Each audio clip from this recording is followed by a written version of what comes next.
Selamat petang, Tachahau, Wanakkam. Alhamdulillah Rabbil Alamin, wassalatu wassalamu ala ashrafil anbiya wal mursalin wa ala alihi wa sahbihi ajma'in. Rabbi shrah li sadri wa yassir li amri wa hlul 'uqdatam min lisani yafqahu qawli. Saudara Syukri, saudara pengurusi majlis, saudara Anwar, Presiden Parti Keadilan Rakyat, saudara-saudari pimpinan, sahabat-sahabat yang datang dari seluruh negara dengan notis yang cukup pendek. Kita masih lagi ramai yang berada di luar, yang berdiri dan sebagainya. Tahniah dan terima kasih. 5 bulan lalu, kita mengalami kekalahan yang menyedihkan. Tapi itu kekuatan utama parti kita. Setiap kali kita jatuh, setiap kali kita ditertawakan, kita boleh mencari kekuatan dalaman kita untuk bangkit dalam masa yang cukup pendek. Kita mendengar, kita belajar. Kalau 5-6 bulan lepas, macai-macai UMNO bermaharajalela di media sosial. Hari ini saya berbangga dengan saudara-saudari dan seluruh sahabat-sahabat kita di luar. Saya rasa kita sudah pun hampir menang perang media sosial, saudara-saudara.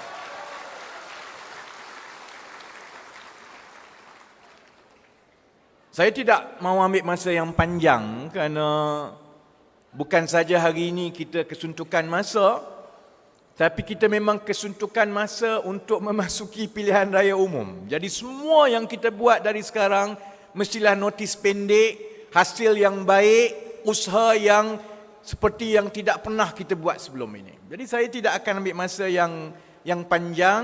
Saya mahu berikan ruang sepenuhnya kepada saudara Anwar untuk bagi amanat. Cuma saya nak bermula dengan perkara yang paling penting sekali. Kenapa kita masuk pilihan raya umum? Setiap yang kita buat mestilah bermula dengan matlamat dan niat yang betul. Kalau matlamat tidak betul, niat tidak betul, saudara-saudari sudah lihat sejak 2018, kerajaan demi kerajaan jatuh, ditikam. Walaupun ialah yang pintu belakang itu kata niat mereka betul, tapi kita tahu niat mereka kuasa, akhirnya mereka akan mencatat sejarah sebagai pimpinan-pimpinan negara yang paling pendek berkhidmat. Niat cukup penting. Mereka berebut sekarang. Saya nak beritahu Tan Sri Muhyiddin, saya nak beritahu Tun Mahathir, saya nak beritahu Datuk Seri Ismail Sabri. Saudara-saudari mungkin merasakan duduk di tampuk Perdana Menteri itu sesuatu yang cukup hebat. Kalau saudara-saudari tidak menjaga rakyat, tidak membawa perubahan dan memperbaiki keadaan, 5 tahun dari sekarang, tidak ada siapa pun yang ingat kepada Tan Sri Muhyiddin, Datuk Seri Ismail Sabri. Kerana lepas ini, pimpinan demi pimpinan akan muncul. Sebab itu kita nak masuk pilihan raya ini, saya ingatkan kepada saya setiap hari, niat kena betul, matlamat kena betul. Kita masuk pilihan raya bukan sebab jawatan, bukan sebab habuan. Kita masuk pilihan raya atas sebab tanggungjawab dan amanah, kerana kita sedar kerosakan yang berlaku di kalangan kita. Sebagai sebuah negara, kita bermula sebagai negara yang kaya dan bertuah. Kita banyak hasil bumi mengalahkan negara-negara jiran yang lain. Saya pernah melawat 34 buah negara setakat ini seumur hidup saya. Malaysia adalah antara negara yang paling bertuah dan paling kaya jika dibandingkan dengan negara-negara lain. Kita ada kepelbagaian. Kita ada orang Melayu, kita ada orang Cina, kita ada orang India. Dalam keadaan China akan menjadi kuasa nombor 1 dunia, India menjadi ekonomi yang besar, Indonesia menjadi kuasa ekonomi sedunia. Kita satu-satunya negara di dunia ini yang boleh berkawan baik dan bersaudara dengan ketiga-tiga kuasa masa depan dunia ini. Kita ada sistem pendidikan yang kita banggakan. Kita melahirkan pakar-pakar, pimpinan yang dihormati di seluruh dunia. Dalam 70-an, tahun 70-an, saya banyak habiskan masa bersembang dengan pesara-pesara tentera. Daripada pangkat yang paling tinggi kepada pangkat yang paling rendah. Dalam tahun 70-an, kita ada angkatan tentera yang cukup dibanggakan. Navy kita, tentera laut kita adalah antara yang paling baik, kapal yang paling moden berbanding dengan negara-negara lain. 70-an dahulu, kalau kita banding dengan Thailand, Burma, Indonesia, Filipina, gaji dan keselesaan rakyat kita adalah yang kedua paling baik di rantau ini hanya selepas Singapura. Saya sedari sekarang ekonomi kita bukan saja jatuh nombor 3, nombor 4. Kita sekarang berada di belakang Indonesia, kemudian Singapura, kemudian Taiwan, kemudian Filipina, kemudian Vietnam. Saya tak pasti berapa ramai orang di luar tahu bahawa secara rasminya dalam liga ekonomi di rantau ini, kita ni dah lama jatuh ke Division 2. Sebab tu Azmin boleh sembang. Dia kata dia bawa pelaburan dan sebagainya. Kalau kita tahu keadaan di luar, pelabur-pelabur pun dia tengok Malaysia, dia rasa Malaysia ni kelab liga nombor 2, Division 2. Dia lebih suka pergi ke Indonesia, Singapura, Thailand, Vietnam dan Filipina. Sebab tu saudara-saudari, tadi kita dengar kawan-kawan, bagi orang yang tidak tahu makroekonomi, mungkin mereka tak sedar. Orang yang duduk dalam kepompong pejabat-pejabat besar di Putrajaya, dia mungkin kata angka-angka ini menunjukkan kita mengalami pertumbuhan yang baik. Tapi saudara-saudari tengok sendiri hari ini. Saudara Ikmal sebut, saudara Kak Salbiah beritahu. Kehidupan rakyat kita menjadi semakin susah. Anak-anak muda, kalau dia bersusah payah daripada muda pun, cemerlang di sekolah. Cemerlang di sekolah menengah, masuk universiti, belum tentu hidup dia akan lebih baik.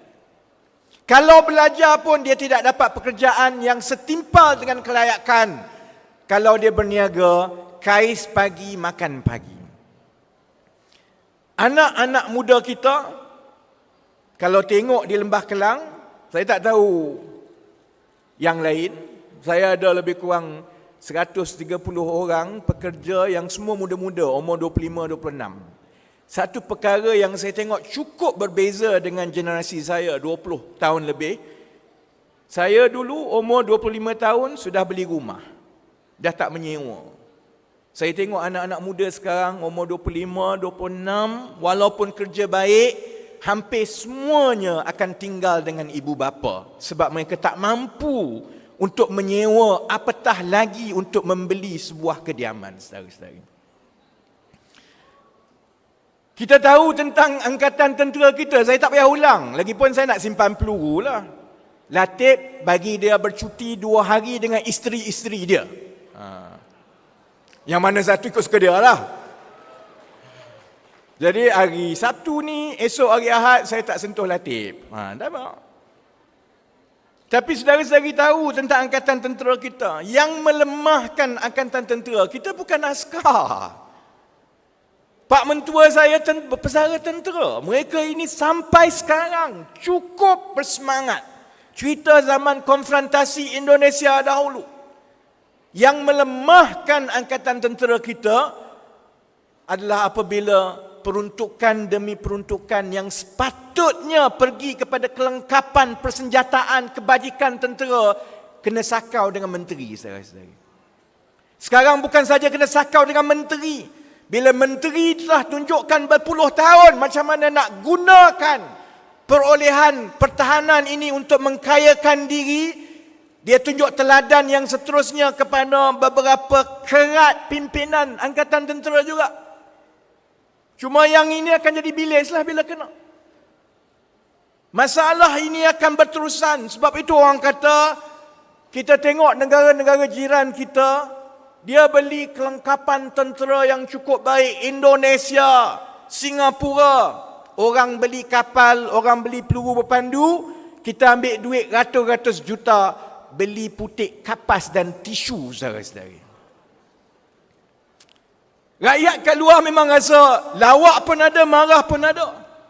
Tapi saudara-saudari bayangkan, yang sakau duit rakyat dan pertahanan ini adalah parti-parti yang sama yang kononnya ingin membela orang Melayu. Saya memang pilih soal kapal ni sebab saya nak tunjukkan kepada orang Melayu dekat luar bahawa sebenarnya yang melemahkan Melayu, yang menyusahkan Melayu, bukanlah orang bukan Melayu semata-mata, saudara-saudari, macam dia sebut. Punca masalah itu, punca penyelewengan itu datang apabila ada pimpinan-pimpinan yang menggunakan perkauman dan keagamaan untuk mereka mengkayakan diri mereka.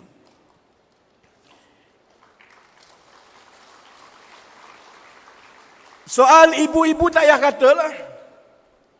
Cuma isteri saya bernasib baiklah. Sebab dia yang beli, saya yang bayar. Jadi mungkin ibu-ibu lain, dia kena bayar. Saya, yalah, tiap-tiap bulan saya tengok. Sebab itu kadang-kadang, dulu 50 dapat banyak ni, RM100 dapat banyak ni. Sekarang ni, kalau pergi McDonald, 3 orang makan, paling kurang RM50-60. McDonald masa saya sekolah dulu, selalunya RM5-6 je. Kalau gaji seorang itu RM1,500 sebulan, RM2,000 sebulan, dia nak belanja RM100-200 untuk makan McDonald je. Bukannya makan benda mewah pun, McDonald je. Sebab itu dia kena tunggu duit BRIM dulu. Memang betul, Najib cukup bangga kononnya dia bagi duit kepada rakyat. Dia tak sedar hasil daripada dia menguruskan ekonomi ini sampai duit BRIM itu sebenarnya hanya untuk membeli barang-barang atau makanan yang rakyat biasa ni nampak mewah. Sebab dia tak mampu dengan gaji kehidupan dia tiap-tiap hari. Sebab itu saudara-saudari, di ambang kita masuk PRU 15 ini, kita perlu tetapkan niat kita. Kita masuk pilihan raya bukan sebab jawatan. Dan saya sebut awal supaya kalau ada yang tak dapat jadi calon, jangan kamu sabotaj. Jangan kamu buat hal.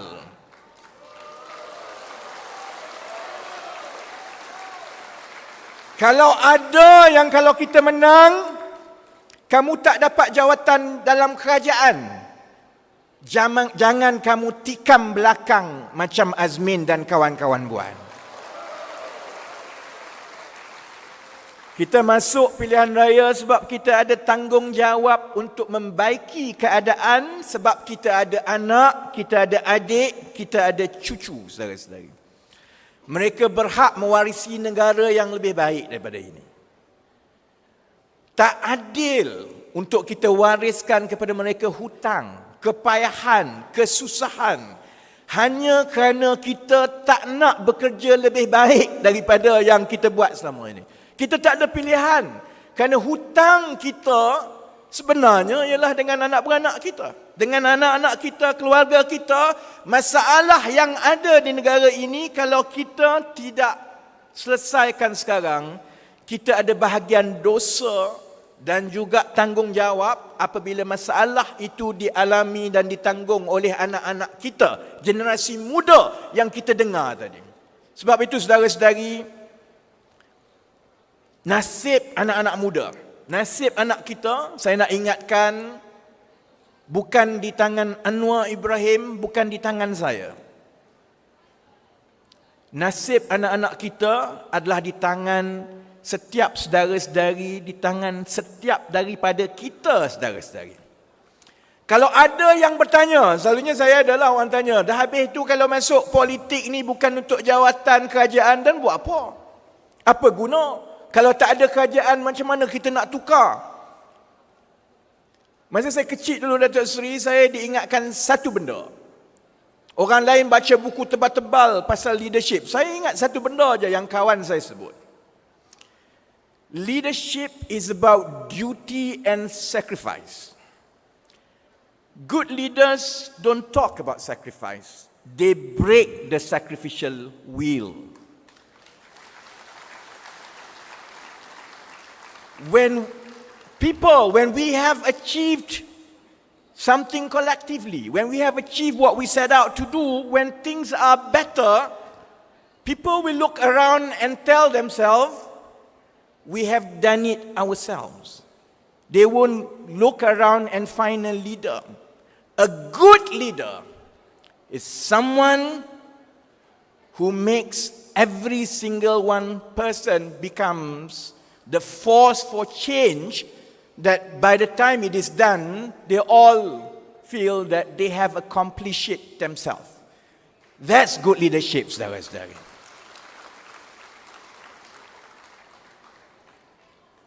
Sebab itu, akhir sekali lagi kita perlu memimpin. Musuh-musuh kita mungkin suka mengejek kita, mempermainkan kita, tapi mereka lupa sebenarnya selama 20 tahun kita telah memimpin perubahan di negara ini. 1998 dahulu, bila reformasi berlaku, pimpinan-pimpinan senior kita mengambil keputusan kita mesti membawa politik pelbagai kaum. Ramai yang marah pada ketika itu. Ramai yang salahkan orang bukan Melayu kerana tidak menyertai perubahan tahun 1999. Atas sebab kita berpegang dan kita kental dengan politik pelbagai kaum yang kita pimpin itu, kawan-kawan lama kita seperti PAS meninggalkan kita. PAS meninggalkan kita bukan soal lain. Soal mereka tidak yakin boleh menang untuk menjadi gabungan kerajaan persekutuan kalau mereka tidak memainkan isu perkauman dan keagamaan. Mereka tak percaya dengan politik pelbagai kaum yang kita bawa. Tapi saudara-saudari, kalau tidak kerana politik pelbagai kaum itu, kalau kita tidak berpegang teguh dan memimpin walaupun kita dicemuh, walaupun kita kalah, kita mustahil menang tahun 2018, saudara-saudari. Sebab tahun 2018 itu adalah gelombang rakyat setiap golongan. Muda, tua, Melayu, Cina, India, Iban, Kadazan. Kalau kita ambil jalan yang PAS ambil, yang sekarang ini bersatu ambil, yang Mahathir punya ni apa? Gitar. Yang gitar ambil, saudara-saudari, kita tidak memimpin. Sekarang ini kita tengok, saya kadang-kadang lawak tengok. Yalah, saya pun mengikuti jugalah perbicaraan Najib, perhimpunan penyokong dia. Kadang-kadang saya rasa aku macam nak pergi je sekali. Sebab kita dah tak boleh nak bezakan. Ini ni perhimpunan demo reformasi ke demo UMNO ni. Sebab dia jerit pun lawan tetap lawan. Ni parti mana ni? Sebab itu saya tengok, dia tak sedar tau. Itu orang kata karma. Berhati-hati kamu buat ke orang. Berpuluh tahun korang hina orang-orang keadilan ini, lawan tetap lawan, kamu buat lawak. Sekarang Allah terbalikkan, kamu yang menjerit lawan tetap lawan.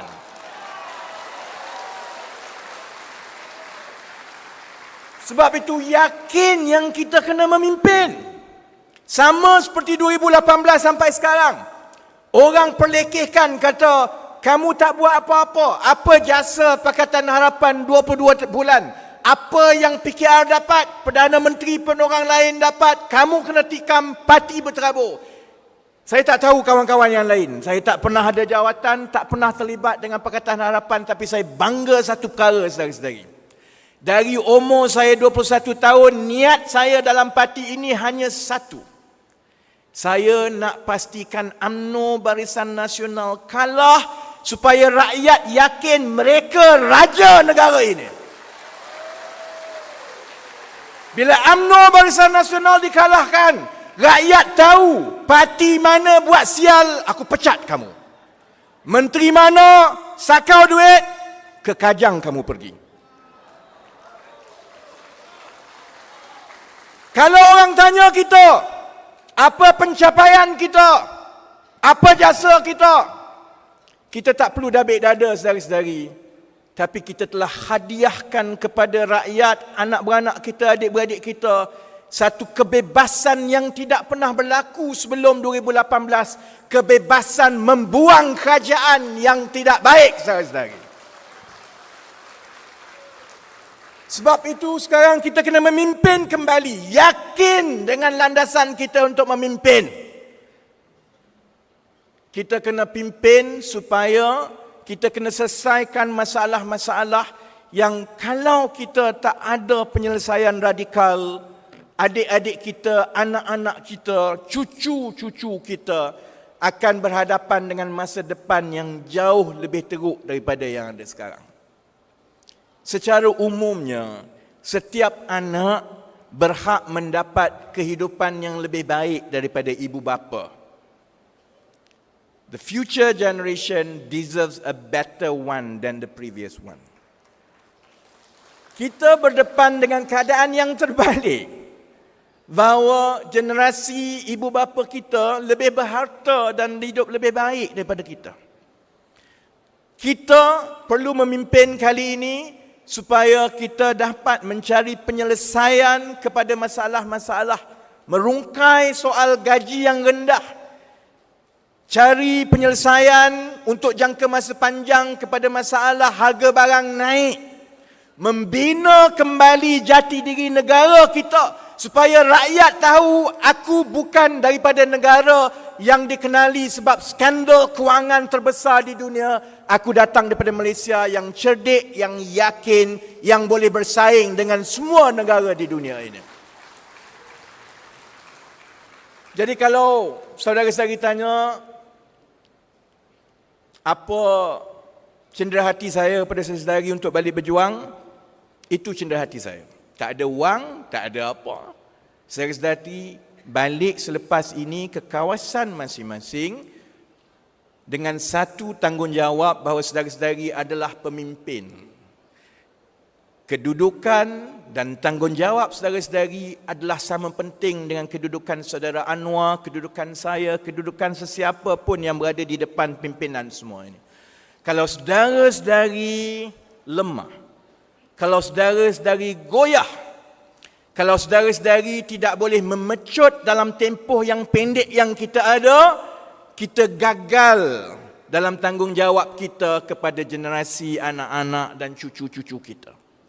Jadi saya harap dengan kesedaran, keinsafan itu, saudara-saudari balik dalam masa seminggu, kita akan bagi arahan-arahan seterusnya di peringkat negeri-negeri. Kalau saudara-saudari tengok, sejak Kongres lagi, gerak kerja kita tersusun, kita tumpukan di peringkat pusat dan nasional sehingga pada hari ini. Bertitik tolak daripada hari ini, untuk 1 bulan yang akan datang, kita akan selesaikan gerak kerja di peringkat negeri dan cabang. Kita akan selesaikan soal rundingan kerusi di peringkat Pakatan Harapan dalam tempoh sebulan daripada sekarang. Dan kita akan selesaikan insya-Allah sekurang-kurangnya senarai pendek pertama calon-calon untuk kawasan-kawasan dalam tempoh sebulan daripada sekarang.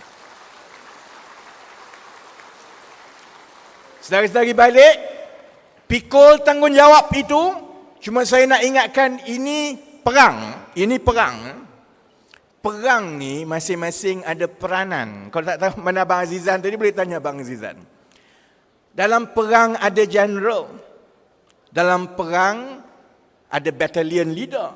Dalam perang ada yang jadi infanteri, ada yang jadi artillery, ada yang jadi cavalry, ada yang jadi air support. Saudara-saudari, bila tugasan itu telah diberikan, kalau saudara adalah infanteri, saudara buat kerja infanteri.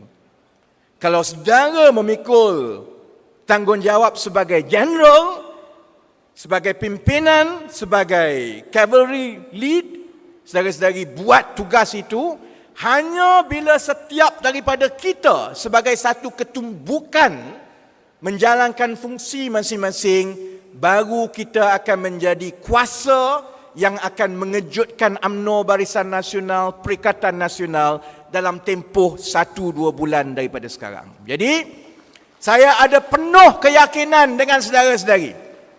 Saya yakin kalau begini cara kita selepas 1 bulan, saya yakin kalau 1 bulan lagi kita terus boleh berlari dan memecut seperti ini, kita bukan sahaja akan mempertahankan Selangor, kita akan mempertahankan Negeri Sembilan dan Pulau Pinang, kita ada peluang untuk membentuk kerajaan dalam pilihan raya umum akan datang. Sebab itu jangan tanya saya soal bila pilihan raya umum. Bila dia nak panggil pilihan raya umum, biar dia bergaduh sama dia. Yang ini nak macam ni, yang itu nak, biarkan dia. Yang kita nak ialah kita cukup bersedia bila-bila masa pilihan raya umum dipanggil, kita akan masuk sebagai kuasa yang insya-Allah akan dapat keyakinan rakyat untuk membentuk kerajaan akan datang. Jadi dengan itu, saya iringi kepulangan saudara-saudari yang akan balik ke kawasan masing-masing dengan doa supaya saudara-saudari kekal niat, jernih matlamatnya, tahu bahawa balasan dan habuan kita daripada Allah di kemudian hari bukan sebulan, 2 bulan, 3 bulan daripada sekarang. Saya berdoa saudara-saudari diberi kecekalan. Saya berdoa saudara-saudari bersabar dengan beberapa perkara yang mungkin tidak seperti yang saudara-saudari kendaki. Saya doakan saudara-saudari terbuka dalam keadaan yang pendek ini untuk mencuba segala pembaharuan-pembaharuan yang kita akan perkenalkan. Dengan iringan doa itu insya-Allah kita akan berjumpa balik dalam kongres akan datang dengan lebih besar daripada ini sebagai kerajaan baru yang memerintah negara ini, insya-Allah. Reformasi! Reformasi! Reformasi! Sekian, sesi, nandri, vanakkam. Assalamualaikum warahmatullahi wabarakatuh.